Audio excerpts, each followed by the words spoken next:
Hey guys, tonight we open something old, really old.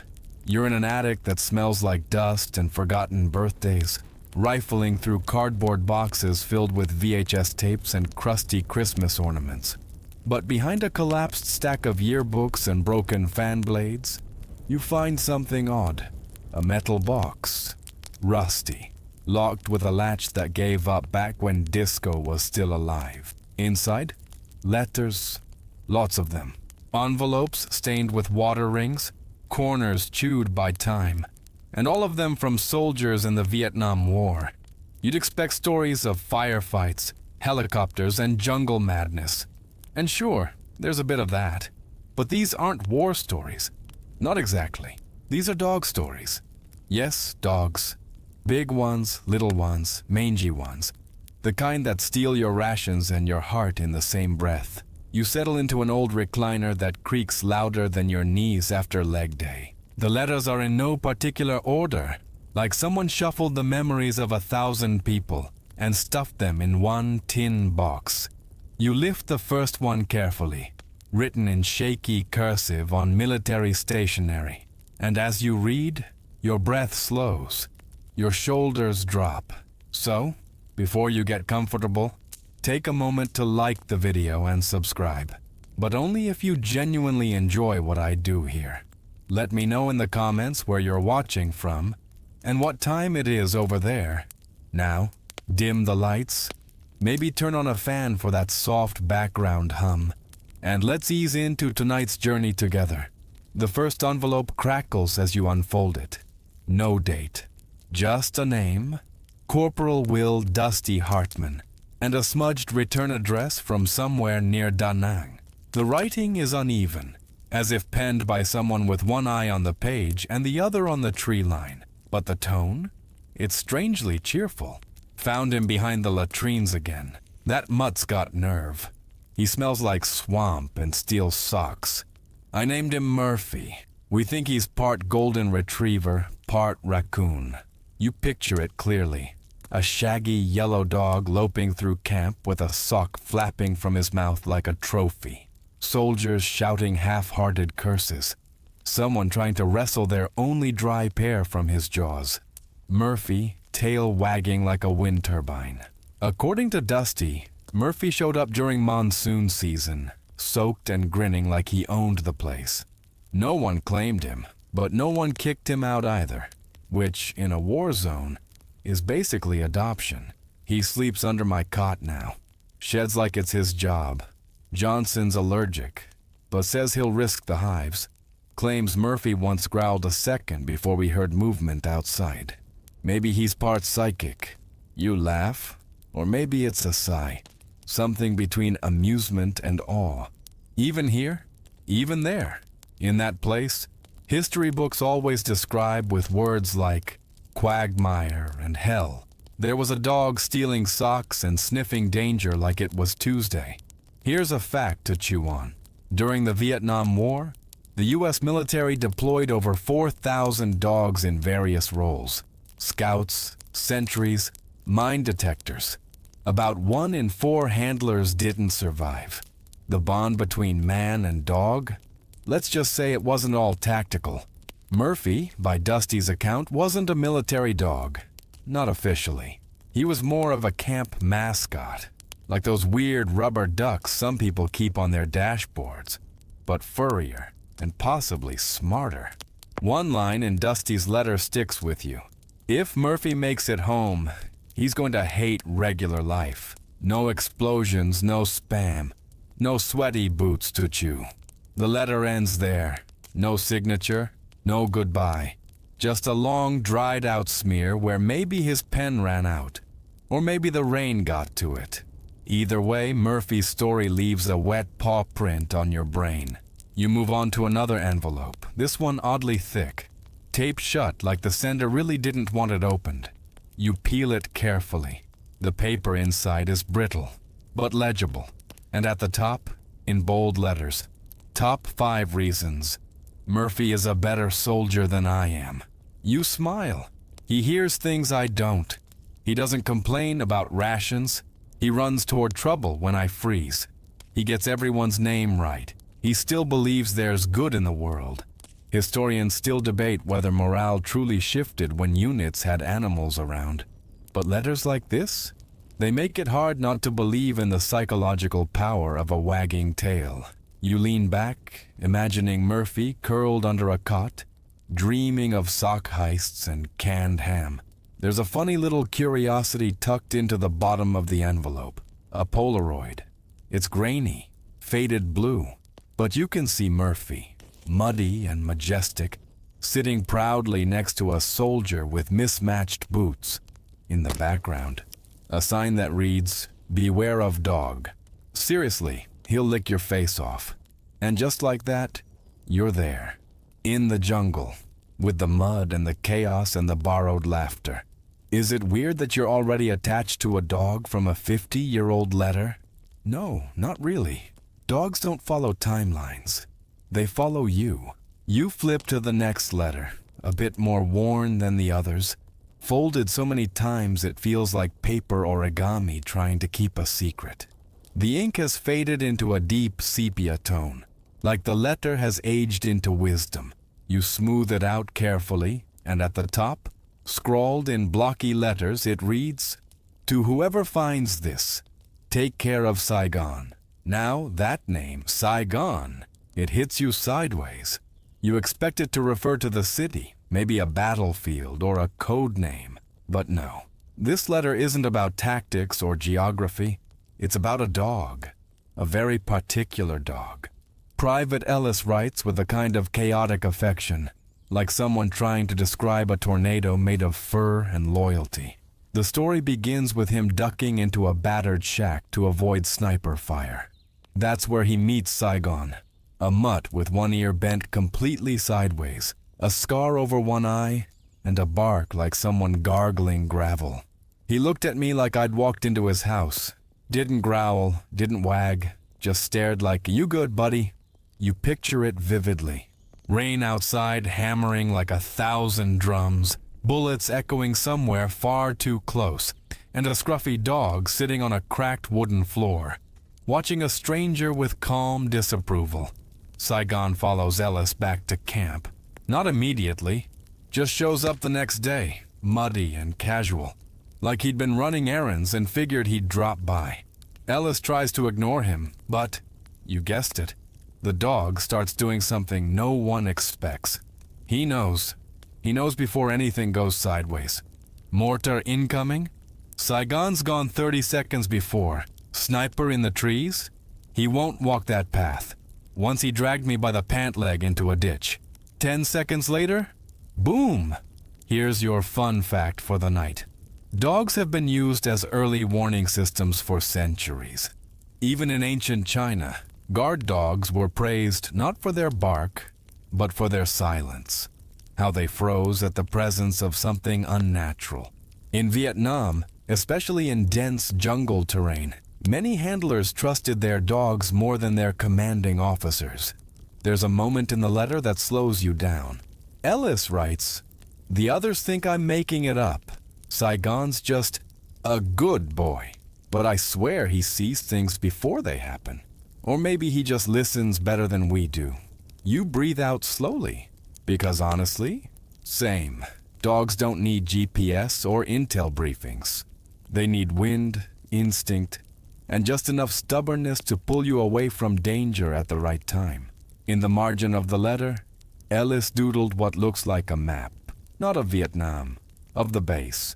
And there's a trail, a line drawn in red pen, that zigzags between tents, supply depots, and trees. At each turn, there's a paw print. The Saigon route, Ellis calls it.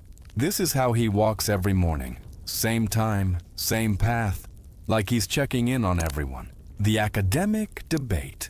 Well, some historians argue that dogs like Saigon weren't just animals. They were barometers of sanity. With stress levels so high and enemy lines so blurred, having a creature that followed a routine, offered comfort, or just existed without politics, gave soldiers something to ground themselves in. There's even a theory that dogs shortened recovery time from trauma in the field. No therapy sessions, Just fur, patience, and that occasional head tilt that says, "You okay, man?" At one point, Ellis admits something strange. Sometimes I talk to him like he's my mom. Not on purpose, just slips out. And honestly, who hasn't done that? You've probably poured your soul out to your cat, your steering wheel, or that sad-looking plant in your kitchen. Humans need listeners. And Saigon? He never interrupts. You reach the end of the letter, but this one has a postscript, almost an afterthought. "I don't think I'm gonna make it. I gave Saigon to my buddy Reese, told him if anything happens, get the dog home. If Saigon shows up at your porch, he made it." A long pause. You stare at the paper like it's supposed to answer something. Is Saigon still out there? Of course not. But somehow, maybe. And here's your odd little curiosity. There's an entire online forum where people claim their dogs react strangely to old letters, especially ones written in certain inks from the 1960s. Some say it's the smell. Others believe it's energy or memory. You don't buy it, but also, you kind of want to test it. In your mind, you follow Saigon's ghost through the camp. His paw steps careful, his eyes always scanning, a living compass wrapped in muddy fur. Before you fold the letter back up, you notice a patch stuck to the paper. A small piece of cloth, tan with stitching that reads, "Good Boy Brigade." Probably a joke, probably not official, but still, you want one. There's something gently defiant about these stories. A war that tore apart nations still had space for a dog with a crooked ear and a better sense of direction than most generals. The rain continues to whisper outside your window. You stretch your legs, shift your pillow, and ease into a deeper state of calm. And somewhere between awake and dreaming, you imagine Saigon trotting past your door, tail wagging, ready to guide you through whatever jungle tomorrow brings. You run your fingers across the next envelope. It's surprisingly crisp, almost like it never left the sender's hands. The handwriting is precise, blocky capitals, like someone used a ruler just to make sure every letter obeyed. At the top it reads, "Operation Paw Patrol." Classified? Not really. Inside is a letter from Sergeant Thomas Big Tom Alvarez, and it opens like a joke. "So we may or may not have a dog army now, and I may or may not be their commanding officer." Naturally, you keep reading. Tom's unit was stationed in the Central Highlands, in a spot so remote that even maps gave up trying to label it. For weeks, they'd been catching glimpses of dogs in the jungle, half-wild, mud-covered shadows darting between bamboo and broken trees. At first, they thought they were imagining things. Then someone started leaving scraps behind the mess tent, and a pattern emerged. 1 became 3, 3 became 10. They started showing up at dusk, sitting in formation. I mean literally, formation. One straight line, facing our tents like they were awaiting orders. Weirdest thing I've ever seen. You're already hooked, and it gets weirder. Tom, apparently a man of questionable restraint and excellent humor, decided to embrace it. He fashioned cardboard badges out of ration boxes and taped them to the dogs' collars. Gave them ranks. Named the ringleader Colonel Waffles because of an unfortunate pancake theft incident. Colonel Waffles took point on patrol 3 days in a row. We thought it was a fluke, until the day he refused to move past a clearing. That same night, we got shelled. He must have known. And here's your actual historical anchor. During the Vietnam War, dogs did accompany foot patrols, often walking point to detect booby traps and enemy presence. Many were trained, but some, especially in rural bases, were simply trusted strays who had proven themselves by surviving longer than logic allowed. We never trained them. They trained us, learned our habits, knew when we were scared. Some of the guys swore Colonel Waffles could smell homesickness. He'd nudge you and sit beside you like, "It's okay, crybaby, I got you." That hits harder than you expect. And the weird curiosity of this letter? Tom describes one of the dogs, a skinny mutt with ears too big for its head, as having an uncanny ability to find the guy who was most about to snap. No barking, no fuss, just quiet company. Some believe dogs can detect chemical changes in human sweat related to anxiety. Others think it's intuition. Either way, you'd be lucky to have a dog like that around. Tom even drew a crude diagram of the ranks of Paw Patrol. You've got Colonel Waffles, patrol leader, excellent sniffer, poor table manners Lieutenant Biscuit, stealth expert, master of the dramatic entrance, Sergeant Flaps, chronic tail chaser but surprisingly brave under pressure, Private Lick-Lick, morale officer, mostly useless but loved. It's ridiculous. It's beautiful. You find yourself smiling like an idiot. Of course, not everyone in command thought it was cute. One visiting lieutenant colonel reportedly scoffed at the dog's presence and demanded they be chased off. According to Tom, next morning he found all his socks buried in rice bags and a poop on his clipboard. Not saying the dogs did it, but they were all wagging extra hard that day. Historians still argue whether this behavior, adopting animals unofficially, assigning them ranks, was a form of rebellion, or just soldiers trying to survive emotionally. Some say it reflects how structure comforts the human mind. Others claim it's proof of the deep absurdity of war, that we crave silliness because reality becomes unbearable. Maybe both are true. The letter closes with something unexpectedly heartfelt. If you ever find this, and Colonel Waffles is somehow still out there, tell him he was the best damn leader I ever had. You pause. You're 3 letters in, and already more invested in these dogs than half the characters in that show you gave up on last month. There's something timeless about the way they move through these stories, not as mascots or metaphors, but as real beings, flawed and funny and loyal, in ways humans only aspire to be. You lean back, eyes drifting. You imagine it's dusk in the jungle, the light dimming into an amber haze. The unit is assembled. Colonel Waffles front and center, nose twitching. The soldiers are tired, filthy, homesick. And yet, they smile, because something about having those muddy paws nearby makes the world a little less broken. The jungle hums, the air is thick, and somewhere in the shadows paws rustle through the leaves, not with menace, but with quiet resolve. You don't expect the next envelope to hit quite so hard. It's small, almost too small for a letter, and sealed with a strip of tape that looks like it's been reapplied several times. On the outside, in lowercase pencil, it simply says, "To Mama, if this ever gets there." You open it like it's made of glass. The letter inside is from Private First Class Jalen Rhodes. And right away, you get the feeling this wasn't meant to be read by anyone except his mother, which of course makes you read it even more carefully. Mama, don't laugh, but I think our platoon's got a watchdog. Not the big German shepherds they train, but a skinny, dusty-looking mutt with a limp and a bark like a squeaky door. His name? Doodle. Apparently, Doodle didn't come from the jungle. He came from inside the base, born behind the laundry unit, raised on old bread crusts and sardine cans.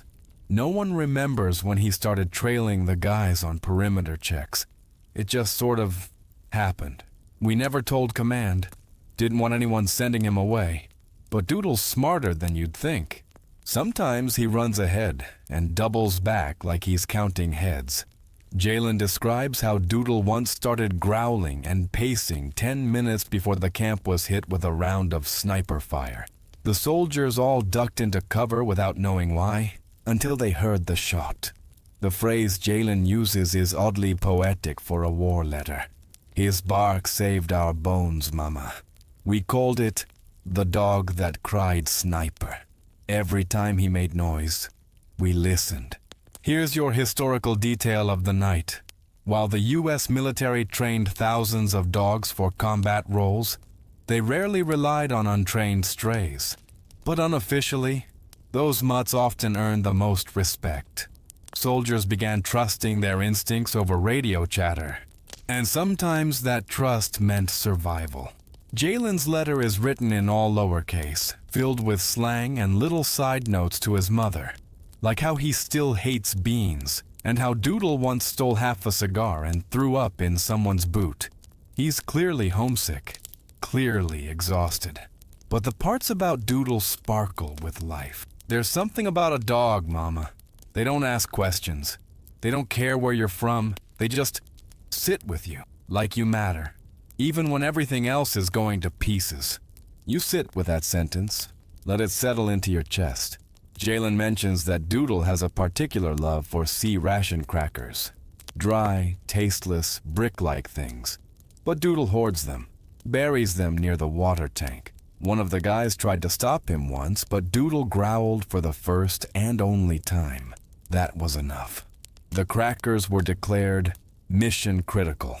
Oh, and the curiosity of this letter? Jalen swears Doodle knew how to play fetch with rocks. Not sticks, not balls, just fist-sized rocks. He'd roll them downhill, chase them, bark at them, then run back and drop them at people's feet. We called it Operation Fetchstone, 600 hours. Every morning. Rain or shine. That kind of nonsense. You love it. The absurdity feels warm. It's the kind of story you imagine telling your kid one day. How a scruffy jungle mutt organized a fetch routine with bored soldiers, and for 15 minutes each morning, they weren't at war. They were just laughing at a rock-obsessed idiot with a tail. Historians still argue whether dogs in war zones served more psychological function than tactical. But let's be honest, even if all Doodle did was chase rocks and nap under the radio tent, he probably did more for morale than 10 crates of hot coffee and a Bob Hope show combined. Jalen ends the letter on a softer note. If something happens to me, find a way to help Doodle. He's more than a dog. He's the part of me that stayed human. There's a moment where you don't move. Not because you're sad, though you are, but because you realize how rare it is to read something so unfiltered. A soldier talking about a dog like it's a fragment of his soul, a bridge to home, a whisper of something pure in a place where purity has been chewed up and spat out by helicopters and napalm. You fold the letter gently, place it on top of the others like you're tucking it in. Then you imagine Doodle, just Doodle, alone behind the laundry unit, curled up beside a fuel drum, nose twitching in his sleep, dreaming of rocks, barking softly at the ghosts in the trees. This next letter is heavier, not in weight, but in feeling. As you slide it from its envelope, the paper trembles just slightly in your hands. You can't tell if it's from age or something deeper. It's typed, oddly enough, on a field typewriter, with a few uneven letters, as if the keys had been punched by someone shaking with exhaustion. At the top, from SGT Calvin T. Morrow. Subject, Dog Intel. Classified, sure, why not? It begins like a report, dry, almost robotic.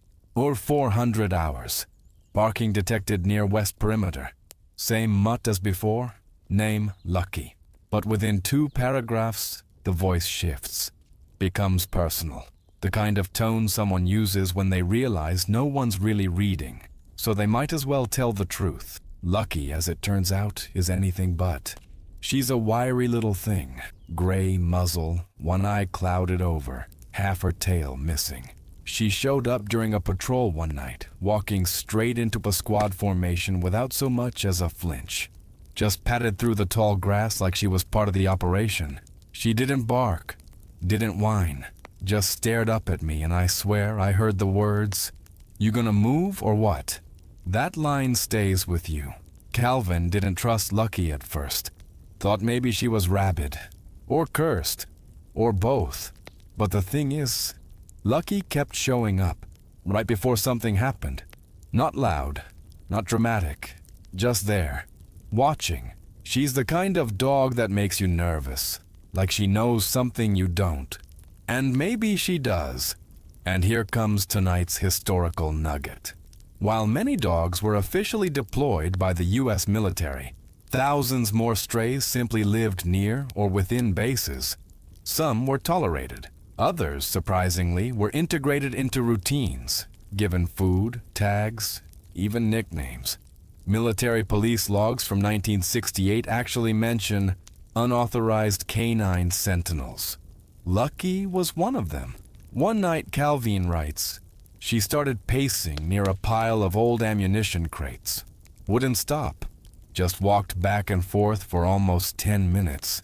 Everyone ignored it until someone finally checked. The wire was cut. The crates were rigged.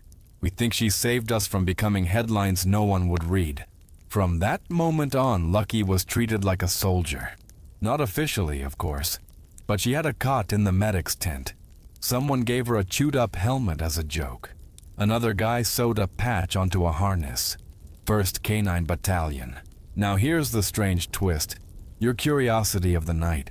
Calvin claims Lucky would only eat if the food was served in a mess kit tray. Like actual trays. Not bowls, not the ground, not your hand.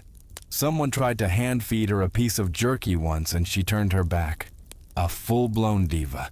Historians have no real explanation for this kind of behavior. Some argue it's mimicry, dogs adapting to human habits. Others suggest trauma. Calvin jokes. Maybe in another life she was a general and we're just here playing catch-up. But not everything in this letter is funny. There's a paragraph, just one, that cuts like broken glass. We lost Jenkins yesterday. I didn't cry. None of us did. But later I saw Lucky sitting beside his helmet. Wouldn't move. Just sat there for hours. Like she knew. Like she was holding vigil. There's silence in your room now. Even the hum of the fan sounds distant. You imagine Lucky, tail still, ears lowered, guarding something invisible but sacred. Then a line that surprises you. That mutt taught me more about duty than any drill sergeant ever did. You pause. Because here's the thing. This war, this environment, this chaos, it broke a lot of men. But some of them found fragments of themselves in creatures that didn't understand politics or borders or medals. Creatures that just were. Honest. Present. Protective.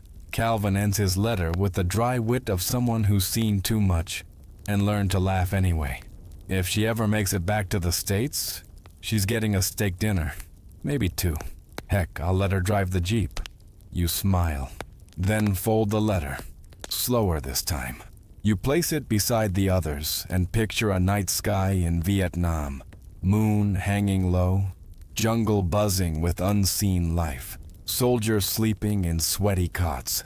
A lone dog standing at the edge of camp, staring into the darkness, one clouded eye glowing faintly under the stars. Lucky, always watching. This letter isn't like the others. It's written on the back of a medical inventory form, with typewritten fields crossed out and messy handwriting scribbled over them. Ink has bled through the paper in places, and one edge looks like it was singed. The envelope smells faintly of antiseptic and something else, something like peanut butter. You read the name at the bottom first. Specialist James Doc Leary, 3rd Med Company. The letter starts abruptly. I didn't mean to train a dog. It just happened. Like athlete's foot or bad poetry. You snort softly. Nice opening. Doc Leary was a combat medic stationed near Quang Tri, where the mud was thick and the mines were thicker. He writes about a mutt, part terrier, part chaos, who kept hanging around the medical tent. They called him Skippy for reasons no one remembers. According to Leary, Skippy had too much tail for one dog, and a bark that sounded like a squeaky fan belt. Skippy would sneak into the triage area and steal gauze. Just gauze. Not food, not gloves. Gauze. He'd run off and bury it like treasure. But then one day, something shifted. Skippy started sniffing around certain spots near the base. and refusing to walk through them. Soldiers noticed. The first time they followed his lead, they found an old, rusty tripwire buried under wet leaves. We laughed it off, called it luck. But the third time? That wasn't luck. Doc Leary had an idea. Maybe it was crazy. Maybe it was just the jungle getting to him.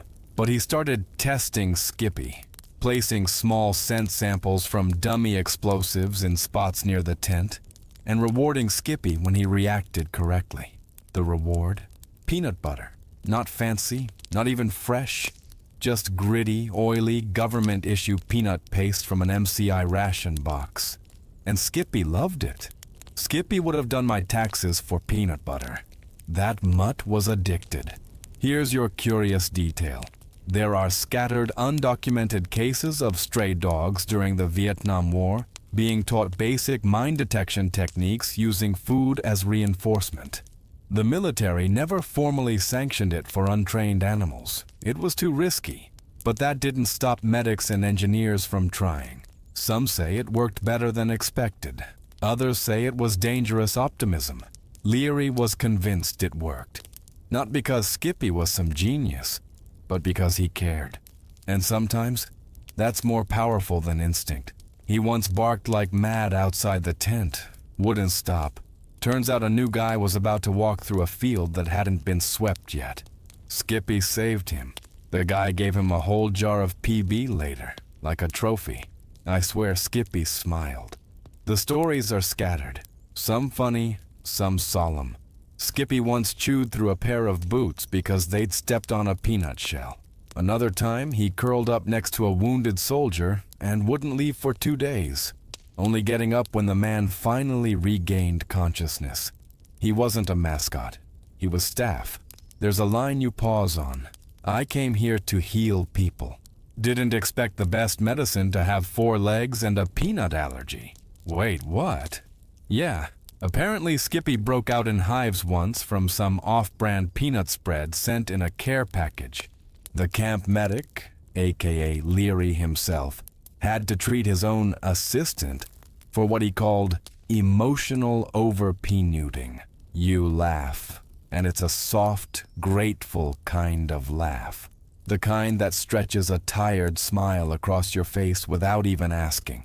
Historians still debate the use of animals in medical spaces during wartime. Officially, animals weren't allowed in treatment zones. Too risky, too unsanitary.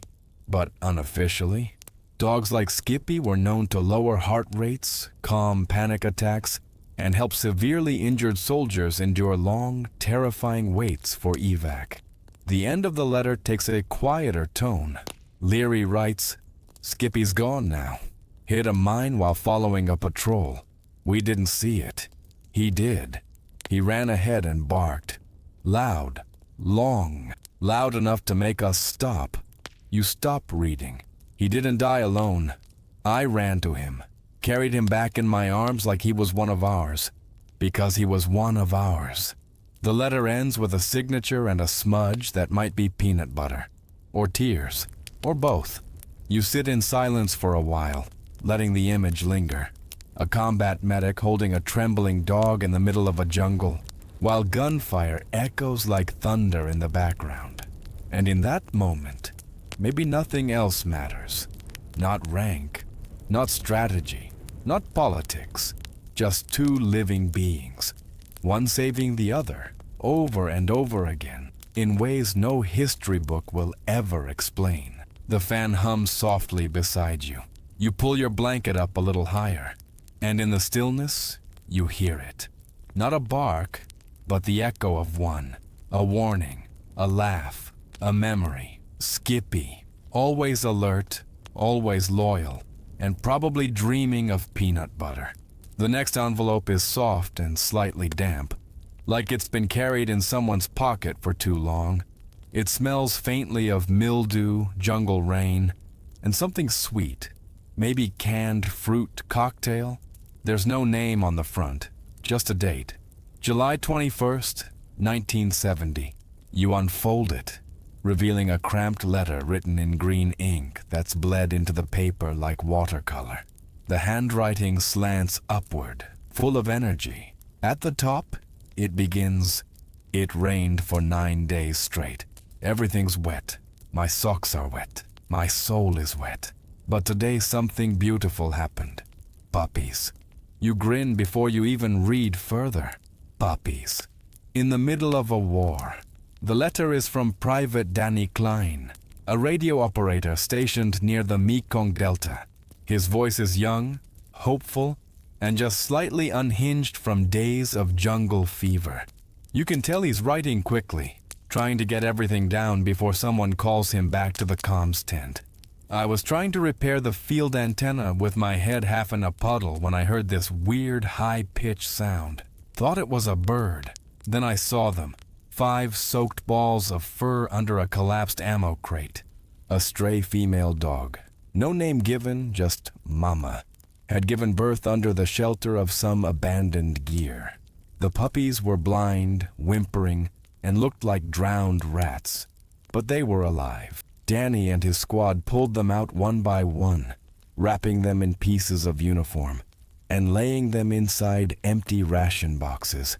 The mother didn't growl, didn't flinch, just watched, blinking slow, like she knew they were trying to help.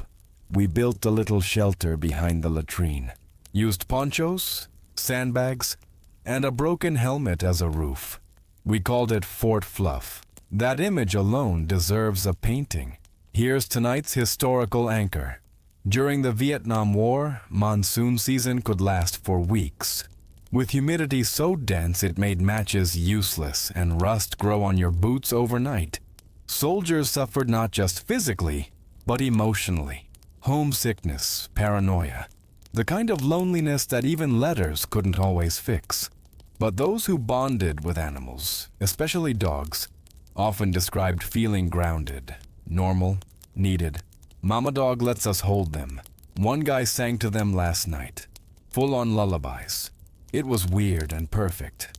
Danny's writing is full of giddy distraction, the kind of joy that people cling to when they know it won't last. He describes how the puppies started to wobble around by day 4, their little tails wagging like they were trying to spin themselves into helicopters. The squad gave them names, of course. Mud Pie, the loudest and somehow always dirty Button, the runt, who slept curled up in a boot spaghetti, long-legged and clumsy, already a trip hazard echo. Kept barking back at the radio like trying to answer messages Stitch. Bit someone's sock and refused to let go for 6 hours. One soldier even volunteered to share his precious instant coffee ration with Button. Not to drink, but just to let her smell it. Said she looked curious about being alive. That's your curious fact for the night.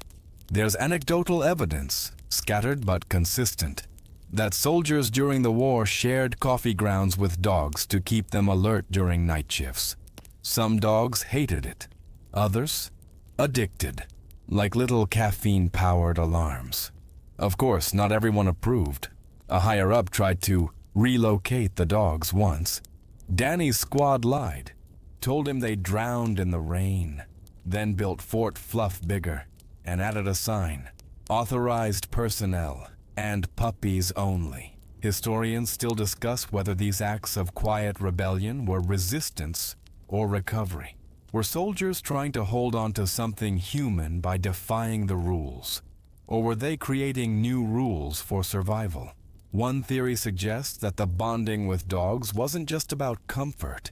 It was about continuity. If something innocent could survive in that place, maybe the soldiers could too. Danny's letter slows toward the end. The tone softens. I've seen terrible things here. I don't write about them. I can't. But when I hold Button and she yawns in my hand, the war disappears. For a second, it's just me and this little heartbeat. You reread that line, and then the next. I don't know what happens next. I just want them to have a chance. Any chance. If this letter gets home, maybe someone can send advice, or dog food, or just prayers. You fold the letter, holding it longer than usual before setting it down. And then you close your eyes and try to picture them. 5 damp puppies under a makeshift roof. their fur drying under a faint patch of sunlight. Soldiers crouched around them, wide-eyed, as if witnessing a miracle in miniature. No medals, no speeches, just new life, right there in the mud. You shift under your blanket, letting the rhythm of rain, real or imagined, tap softly through your mind. And in the stillness, you feel something quiet and warm curl up beside your heart. A puppy, named Button. You almost skip over this next envelope. It's thick but blank. No return address, no date, no decoration. Just an old uneven fold and the musty scent of canvas and campfire smoke. Inside, you find something different. Several pages, all written in the same hand, but more like a diary than a letter. There's a title at the top of the first page, The Secret Dog Cemetery. You sit a little straighter. The writer is Lieutenant Henry Lowell, a supply officer stationed somewhere near Pleiku. He isn't dramatic. His tone is measured, careful, like someone who wants to remember every detail correctly. This isn't about glory or medals. It's about goodbyes, and how sometimes they matter more than anything else. You take a breath. According to Henry, the base had become something of a haven for strays. Over time, more dogs wandered in from the jungle. Some came injured, others simply stayed. Soldiers gave them names, shared their rations, stitched their cuts with trembling hands and borrowed thread. But war doesn't spare kindness, and over the months dogs were lost to traps, shrapnel, disease, accidents. Most weren't even official dogs. They had no files, no tags, no handlers, just bonds. And when those bonds broke, something had to be done. We couldn't just throw them away, not after what they gave us. So we started burying them, quietly, behind the motor pool. Just a small patch of land where the trees are thin and the earth is soft. Thus began the cemetery. Unofficial, unmarked, except by memory. Henry writes that each dog was given a small ceremony, not long, not fancy, just a name, a short story, and a final scratch behind the ears, sometimes offered to the dirt itself, just in case. There was something about saying their names out loud that made us feel human again. He lists some of them, and as you read, each name carries a weight, like a bell tolling in your mind. Rusty, chased too far into the brush Bingo, stood between a soldier and a falling beam Nina, licked the hand of a dying man Ghost, never touched but always near Max, barked at nothing the night before a mortar hit. You're not crying, not exactly, but your throat has tightened, and the room feels just a little smaller. We didn't use crosses. That didn't feel right, so we placed objects instead. A boot, a ration spoon, a folded piece of cloth, markers of their lives, or ours. And here's your history moment. While there are no official military dog cemeteries in Vietnam, stories like this, passed down through letters, memories, whispers, tell of small personal burial sites created by soldiers who couldn't bear to let their four-legged friends be forgotten. These weren't just gestures. They were acts of resistance against the numbness war demands. Now the curiosity. Henry describes how, after each burial, the jungle would go silent for a while. The birds, the insects, even the wind. Nothing. As if nature was taking a moment to listen. He never tells you if he believes in ghosts, but he doesn't not believe either. Some nights I walk out there alone, just to sit. It's the only place here that feels sacred. He says one dog, Toby, kept returning to the same spot after his brother Jasper was buried there. Toby would lie on the grave, facing the base, ears perked. He wouldn't bark, wouldn't cry, just stay for hours. When Toby finally passed, we buried him next to Jasper. No one needed to say why. There's one final page, shorter, scribbled almost as an afterthought. They say men aren't supposed to cry out here, but we did. Not for ourselves, for them, because they were loyal without question, brave without orders. And when they left, they took pieces of us with them. The letter ends there. No signature, just a hand-drawn paw print at the bottom. Childlike, gentle. You close your eyes. And suddenly, you're there, standing at the edge of a clearing under a silver-gray sky. The jungle breathes behind you, but ahead, quiet. Dozens of small mounds, each marked by something worn, something real. A chewed-up helmet, a canteen cap, a faded bandana. The wind rustles slow and soft, and maybe, just maybe, you hear paws in the grass. Not coming, not going, just present, always present. You feel your body settle deeper into your blanket. The fan hums, and the world, for a moment, seems to sigh with you. This envelope is lighter than the others, as if the letter inside carries barely enough weight to hold it down. The paper has yellowed around the edges, and there's a faint tear across the bottom, where someone, probably with calloused fingers and not enough time, sealed it without care. The writing on the front is neat, deliberate, like it mattered. To Mr. and Mrs. Felton, if this ever finds you, you already know where this is going. Inside is a letter from Sergeant Paul Felton, dated February 3rd, 1971. He begins simply, "Mom, Dad, I don't want you to worry. I'm still okay. I'm still here. But I need you to do something for me." He writes about a dog. Of course. Her name is Ladybug, a jet black mixed breed with wiry hair and white paws. She showed up at Paul's unit in Phuoc Toi, limping, soaking wet, with burrs tangled in her tail. No one touched her at first. No one even spoke to her. But she didn't leave. She just laid down beside the wall and closed her eyes, like she was waiting for someone to remember her. Paul was the first to bring her food. Half a can of beans and a bite of biscuit. She didn't wag her tail, didn't even look up. But she ate, slow and steady, like it had been a long time since she felt safe. That was 3 weeks ago. Now she follows me everywhere, sleeps under my cot, walks with me on patrol, breathes in sync with me when I have nightmares. He says it without saying it. Ladybug isn't just a dog. She's an anchor, a thread tying him to something quiet, something soft. And now he's afraid. Paul's letter shifts in tone by the second page. You can almost hear his breath catching between words. They told me I might be going home soon, but I don't want to leave her behind. I can't. He's tried everything, asked his CO, wrote to a contact back in the States, but the answer is always the same. No dogs. Not without special orders. Not without approval. And approval takes months. Time he doesn't have. So he writes to his parents. If she shows up, if somehow someone brings her over, if there's a knock at the door and she's there, please take her in. She saved me, and I want her to be somewhere good. That sentence lands like a stone in your chest. Here's your historical grounding. Near the end of the Vietnam War, thousands of dogs were left behind. Of the over 4,000 military dogs deployed, only a few hundred ever returned to the U.S. Most were classified as equipment and euthanized or abandoned.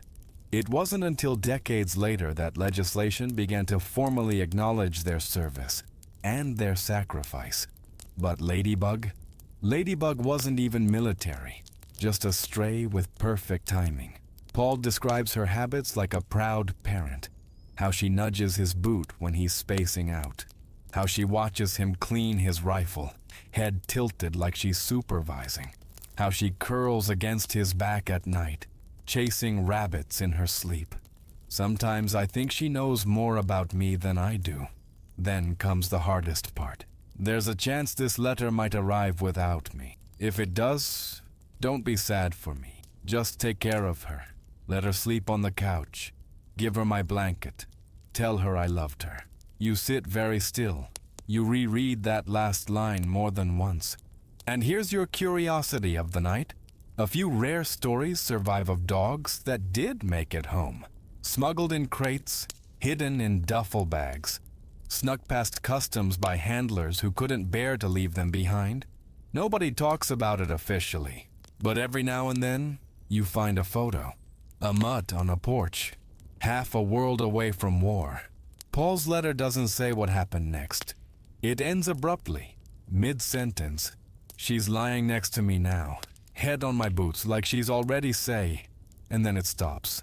No sign-off, no signature, just a blank space and the texture of unfinished thoughts. You imagine the rest. You imagine Paul brushing his hand across her ears, whispering that it's okay, that someone will come for her, that she won't be alone.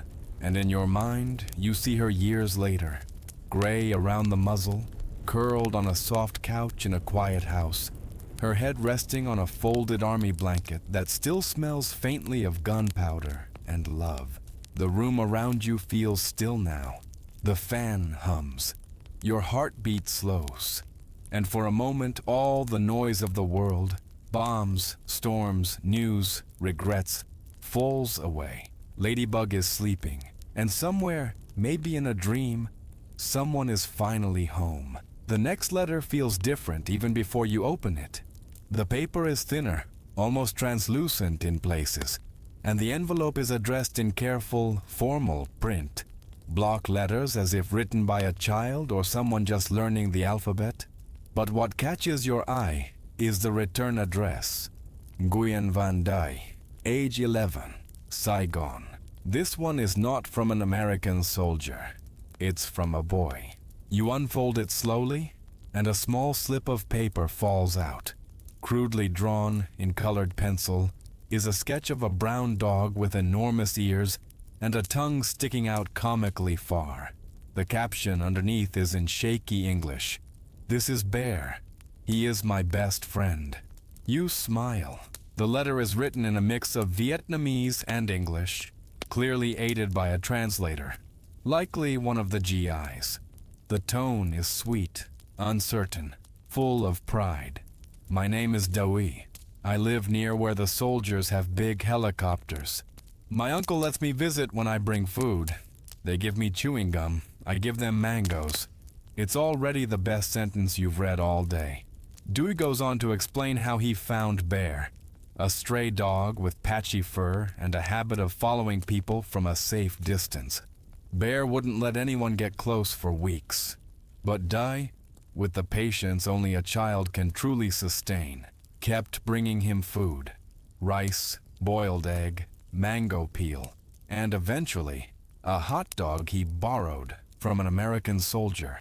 Bear finally approached, and never left. Now Bear comes with me everywhere. I think he likes helicopters. They are loud, but he is not scared.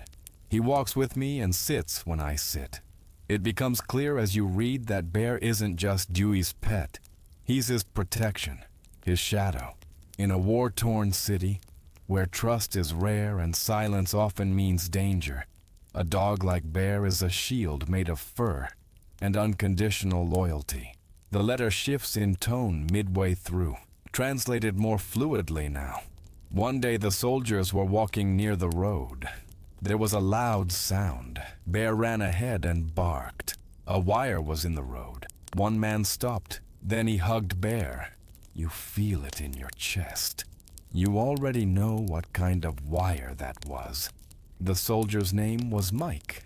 He knelt down, hugged Bear, and gave him a full steak from a ration box. According to Doi, it was the first time Bear had wagged his tail in front of strangers. Here's your historical detail for the night.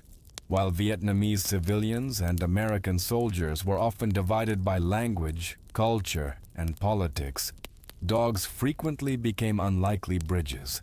Children would approach camps not for candy or supplies, but to see the animals, to play, to connect.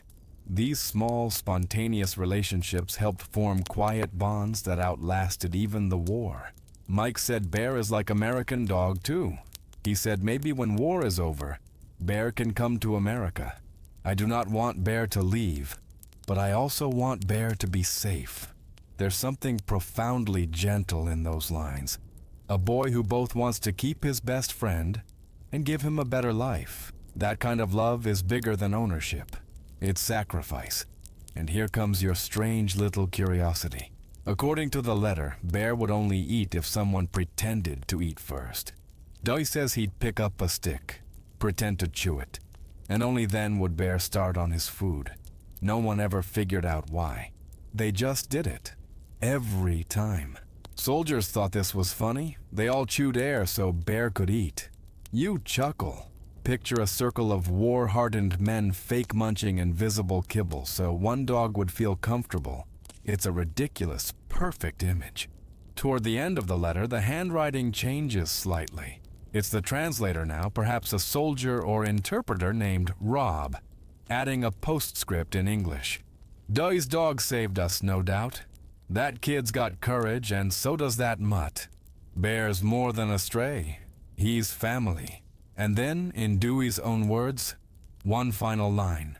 If Bear ever comes to your country, please pet him for me. You stop reading. Not because the letter ends, but because something inside you needs to pause, to absorb, to breathe. You picture a dirt road in Saigon, a barefoot boy, a silent, smiling dog. Soldiers watching from a distance as two unlikely companions redefine what safety means, what home means.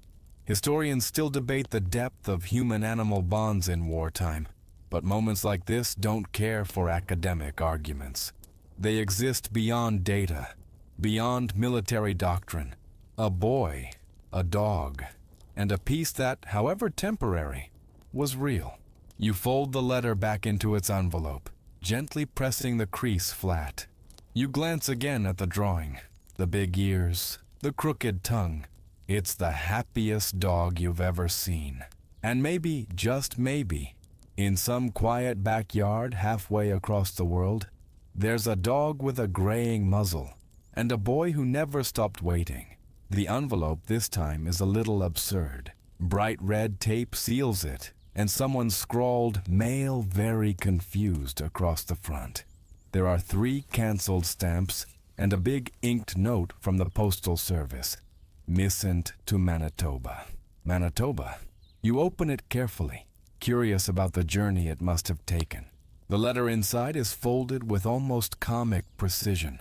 Tight corners, clean lines, like someone in boot camp finally found an outlet for all their frustration. And the first sentence? My mom sent me peanut brittle. I got a dog instead. You already love where this is going. The letter is from Private Riley Gaines, stationed near Chulai. He explains, somewhat disjointedly, that he'd been expecting a care package from his mom. Snacks, socks, probably a photo of his sister's new haircut. What he received instead was a crate. A large, loud, wriggling crate. Inside, a dog. Sort of. It wasn't a military dog. Wasn't a trained anything. Just this scruffy thing with enormous paws and eyes too big for its face. A walking disaster. No paperwork, no explanation. Just a note on the crate that said, "For Riley, keep him safe." No one ever figured out how the dog got through customs, much less into an active war zone. The crate was postmarked from California, but Riley's family swore they didn't send it. The running theory? A mix-up at the base. Or, as one soldier put it, divine misdelivery. They named him Moose, because of course they did. Moose had 0 military aptitude.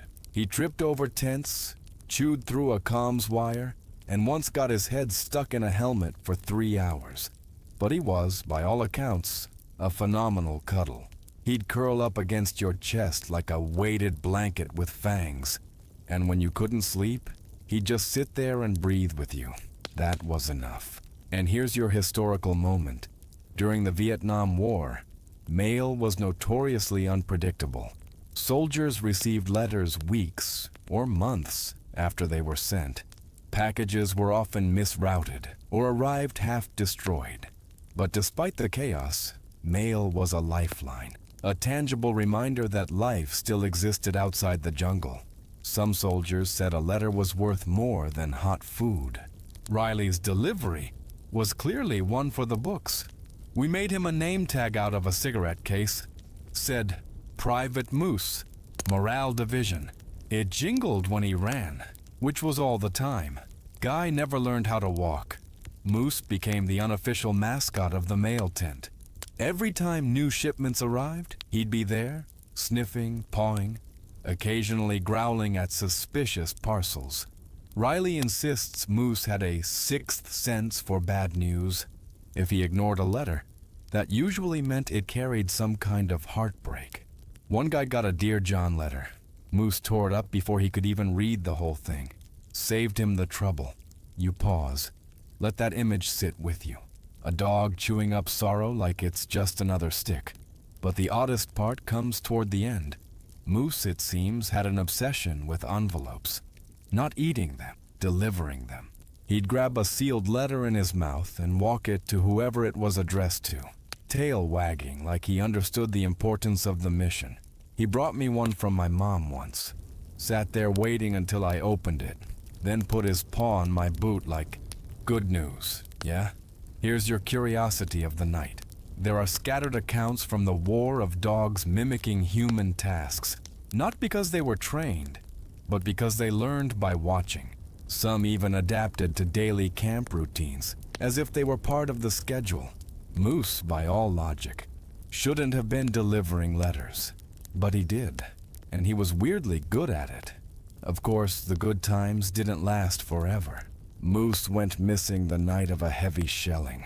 We searched. We waited. Nothing. We figured he'd gotten spooked, run into the jungle. But 3 days later, Moose returned, covered in dirt, limping, carrying a crumpled letter in his mouth. No one knows where it came from.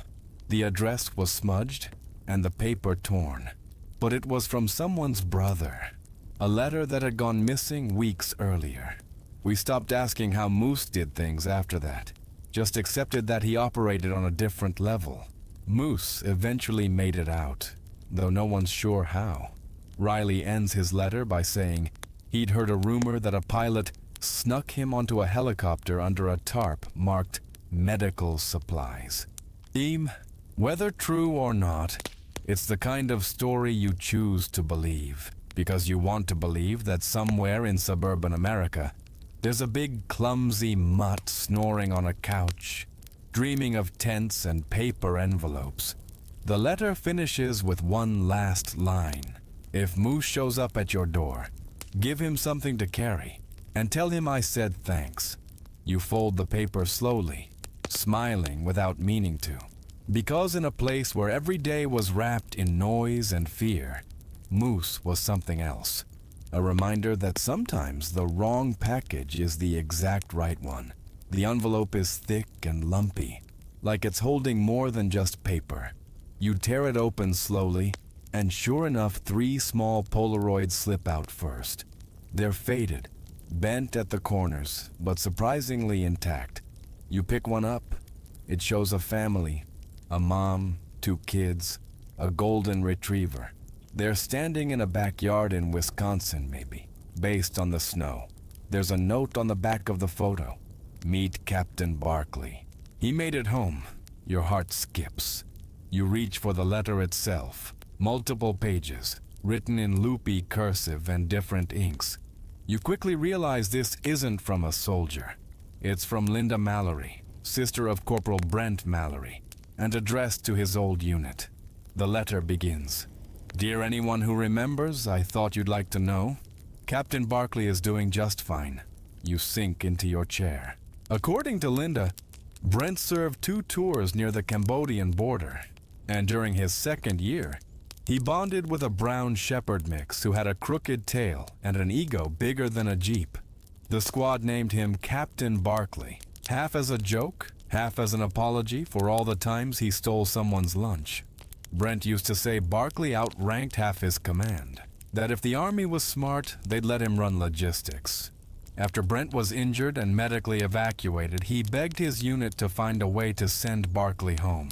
Most thought it was impossible, but apparently, someone made it happen. The letter doesn't say who, just 2 months later, a crate arrived. No note, no instructions, just a very grumpy dog with jet lag and a bad haircut. Linda describes the moment they opened the crate. He growled at first. Then he saw my brother, bandaged, limping, barely upright, and ran straight to him. I've never seen joy happen in real time like that. Here's your historical moment. Although rare, a handful of military dogs were smuggled or sponsored out of Vietnam by determined handlers or sympathetic pilots. Official policy made it nearly impossible, but some refused to leave their companions behind. Years later, these early efforts led to policy reforms and eventually, the War Dog Memorial movement in the US. But back to Barkley. He adjusted quickly, took over the backyard, terrified the neighbor's cat, and refused to eat unless Brent was watching. They'd sit outside for hours, just existing together. Sometimes Brent wouldn't talk for days, but Barkley didn't mind. He was enough. One of the Polaroids shows Brent asleep in a recliner. Barkley on the floor beside him, chin resting on his boot. You can practically hear the quiet in that room. But this letter isn't all peace. Linda explains how Brent struggled. Flashbacks, anxiety, a feeling of being unplugged from the world. And sometimes, not even words helped. But Barkley always knew. He'd nudge Brent's arm, sit with him in silence, pull him out of the darkness one bark at a time. Here's your curiosity for tonight. Linda writes that Barkley could open doors. Not just push them, open them, paw on the handle, twist, push. No one taught him, but it became a thing. When Brent locked himself in his room, Barkley would get in anyway. Always. No exceptions. I think Brent stopped locking the door after a while, just because he knew it was pointless. You pause. Historians may argue over whether dogs were heroes or mascots. But here's a story where a dog literally opened doors for a man who no longer knew how. Toward the end of the letter, Linda describes Brent's passing. He died 5 years after coming home, quietly, in his sleep. Barkley was there. Didn't bark, didn't move, just sat by the bed, as if standing watch. The night we buried Brent, Barkley refused to come inside. Slept next to the gravestone. We left him there until morning. When he came back, he wasn't the same, but neither were we. The last Polaroid shows Barkley alone in the snow, facing away from the camera, ears alert. Linda ends her letter with a list. A small one. 3 families, all of whom had adopted dogs from Brent's old unit. Sent to them by handlers who remembered, who took the risk, who honored what the government wouldn't. These dogs came home. They were loved. They were never forgotten. You fold the letter with care. You imagine that snowy backyard, the frost on the windows, a bowl of water on the porch, and a dog, faithful, quiet, vigilant, who crossed oceans, war zones, and bureaucracy to keep doing the only job he ever wanted, staying. This envelope is thinner than the rest, oddly light, as if whatever once filled it has slipped away with time. There's no return address, no unit number, no stamp, just a single word, smudged in pencil on the front. Listen. Inside is a single sheet of paper, blank at first glance. You hold it up to the light. There's faint writing, barely visible, like someone used a pencil that had already given up. You tilt it, adjust the angle, and the words slowly begin to emerge. It's not a letter exactly. It reads like a confession, or a message meant to be heard, more than read. They told me I wrote one last letter before shipping out, but I don't remember writing it. I don't remember what it said. I only remember the dog. You sit up a little straighter. The voice belongs to someone unnamed, a man. He says he served in the Quang Ngai province, but doesn't specify a year, or a rank, or even a side. Her name was Lulu. Not because she looked sweet, she didn't. She looked like a gremlin, but she laughed. He explains how Lulu showed up after an explosion. Just appeared. No one saw her arrive. One moment the camp was smoke and silence. The next moment she was there, licking someone's face and growling at a pile of rubble. We thought she was a hallucination. She came out of the dust, covered in ash, barking like she was yelling at death itself. She didn't belong to anyone. No collar, no tag, no story. But she stayed. Always stayed. I never saw her eat, never saw her sleep. But every time someone screamed in the night, she was already there before anyone else moved. That's when the letter takes a strange turn. One night I had a dream. I was home, walking down the street near my old school. I heard paws behind me. I turned, and there she was. Lulu, just like that. The writer says he woke up crying, not because of fear, but because he felt safe. And here's your curious detail of the night. There are scattered war accounts of phantom dogs, canines that appeared in moments of trauma, only to vanish without a trace. Some were explained away as stray sightings. Others were not. When I was injured, I remember two things. The sound of metal and her bark. I don't know if she pulled me out, if someone carried me. I just remember the bark getting louder, like a lighthouse. You pause. The next part of the letter is written in even fainter pencil, almost invisible. You strain to read it. They said I never mentioned her in the hospital. Said I was alone when they found me. But I wasn't. I wasn't. And then a blank space. And then I got a package when I was discharged. No name, no return address, just a photo. A dog, sitting in the jungle, facing the camera, tongue out, ears up. You're already getting chills. He says he keeps the photo by his bed, in a drawer. Has for decades. Sometimes it shifts. He insists it faces a different way when he wakes up. Once, he swears, it smelled like smoke. The letter I wrote, the one I forgot, I think it wasn't to anyone. I think it was from her. That line hits like a whisper in a silent church. The letter ends not with a farewell, but a question. If you find a letter that has no sender, no date, no reason, don't throw it away. Read it out loud. Maybe she's still listening. You fold the paper slowly, delicately. It doesn't feel like normal paper. It feels worn, a little too warm, a little too present. And here's the thing. There's no historical verification for any of this. No records of a Lulu. No documentation of canine spirits. No solid proof of battlefield rescues by dogs who vanished afterward. But then again, historians still debate the limits of memory under extreme stress. Some call it trauma-constructed narrative. Others call it grace.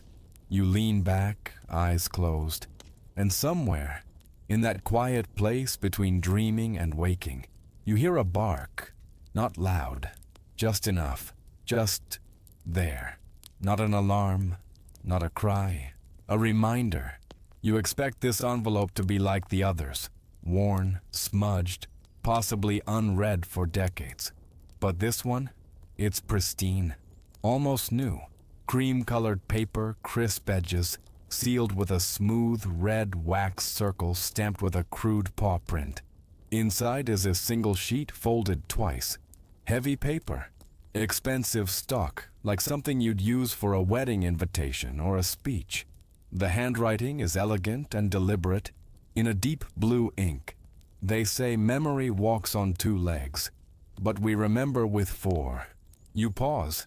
It's a recollection signed only Latin: H. Bennett, Rhett, and dated much later, 1995. This is a retrospective. A veteran, now decades removed from the war, finally writing what he couldn't say back then. We never had a parade, not for them, but there was one moment, one final march. No cameras, just boots and paws and silence. Bennett describes the last day before his unit evacuated their post near Bien Hoa. It had been weeks of dismantling, rolling up tents, packing crates, pulling radio wires like the final cords from a life support machine. The mood was numb, no celebration, just the weight of too many names not spoken. And then, someone made a suggestion. Let's walk out together, all of us. No ranks, no guns, just men and dogs. So they did. They lined up. Over 30 soldiers and 8 dogs. Some were trained, some weren't. Some were limping, patched-up survivors who had no idea what was happening but trusted the men beside them. No one gave the order. We just started walking. And here's your historical anchor. While there are no official records of such an event, oral accounts persist. Stories passed between vets, told in hushed bars and quiet corners of VFW halls. These accounts speak of last night parades, not of celebration, but of closure. Marches under the stars. No music, just footsteps. The moon was bright, not full, but close. Enough light to cast shadows long across the runway. Some of the guys started saluting the dogs, and no one laughed. Bennett says he walked beside a dog named Radar, a wiry, twitchy thing who hated thunder and loved powdered eggs. Radar had been with the unit for 2 years, saved lives, dug out a wounded man from a collapsed bunker, learned how to nudge a coffee mug without spilling it. Radar wouldn't leave. When the trucks came, he just stood there, tail still, eyes watching. The military order was clear. No unprocessed dogs on evac vehicles. Period. But when Bennett boarded his Jeep, Radar leapt in beside him and wouldn't move. He didn't bark, just leaned against my side and looked forward. Like he belonged. Like we were going home. So Bennett made a decision. I threw my duffel out and told the loader, "The seat's taken." No one argued. Radar made it back to the States. Lived 10 more years. Slept at the foot of Bennett's bed. Refused to retire from his duties. He'd still check every room at night, do perimeter laps around the yard, bark once if the coffee pot finished brewing. The day he died, I folded my old flag and laid it across his back. And when I saluted, it wasn't for a dog. It was for a soldier. You close your eyes. The image is too vivid. A line of men and dogs walking under a Vietnamese sky. Boots scuffing pavement, tails swaying, heads held high. Not in triumph, but in memory. Because some things are too sacred to forget. And here's tonight's curiosity. Bennett writes that Radar hated parades. Always did. Would turn in circles, bark at trumpets on the TV. But that night, he walked straight, steady, proud, like he knew. Historians often ask how soldiers kept hope in a war so long, so tangled. Some say it was letters. Some say music. Some say cigarettes and sarcasm. Bennett would say it was Radar. The letter ends without flourish. We never got medals. But we remember, and they remember too. You fold the letter with care, then set it beside the others like laying bricks in a wall.